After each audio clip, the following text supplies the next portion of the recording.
அஸ்ஸலாமு அலைக்கும் ஃப்ரெண்ட்ஸ். நான் உங்கள் ஹசீனா சித்திக் பேசுகிறேன். நம்ம லைஃப்பில் நடந்த ஒரு பெரிய சோகங்க. அதை தான் உங்கள் கூட ஷேர் பண்ணலான்னு இந்த ஒரு வீடியோ. அக்டோபர் 2 வந்து நல்லா லீவ் என்ஜாய் பண்ணிகிட்டு இருந்தோம். திடீர்னு நோட்டிஃபிகேஷன் வந்து சேனலில் வந்து காப்பிரைட் ஸ்ட்ரைக் வந்திருக்குன்னு. நமக்கு இது வரைக்கும் அந்த மாதிரி வந்தது இல்லையேன்னு போனால் ஒரே நாளில் வந்து நமக்கு 3 ஸ்ட்ரைக்குமே வந்துருச்சு.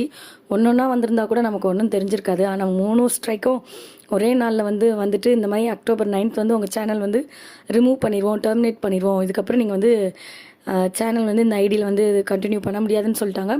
ரொம்ப கஷ்டமாக இருந்தது. இருந்தாலும் நம்ம வந்து நம்மளால் என்ன ட்ரை பண்ண முடியுமோ அதை நம்ம ட்ரை பண்ணலான்னு சொல்லிட்டு நம்ம யூடியூப் ஸ்டுடியோக்குள்ளே போய் சர்ச் பண்ணி காப்பிரைட் ஸ்ட்ரைக் வந்து நம்ம வந்து அவங்க எந்த சேனல் வந்து நமக்கு வந்து காப்பிரைட் ஸ்ட்ரைக் கொடுத்துருந்தாங்களோ அவங்களுக்கு வந்து மெயிலும் அனுப்பிச்சு பார்த்தோம். இது வந்து தெரியாமல் வந்து ஒரு மிஸ்டேக் தான். ஸோ உங்களோட ஸ்ட்ரைக்கை நீங்கள் எடுத்துக்கோங்க, இதுக்கப்புறம் இந்த மாதிரி நடக்காதுன்னு சொல்லியிருந்தோம். பட் அவங்க வந்து நம்மளோட மெயிலுக்கு எந்த ரெஸ்பான்ஸுமே பண்ணலை. இன்றைக்கி அக்டோபர் 9 மார்னிங் நம்மளோட சேனலை வந்து தூக்கிட்டாங்க.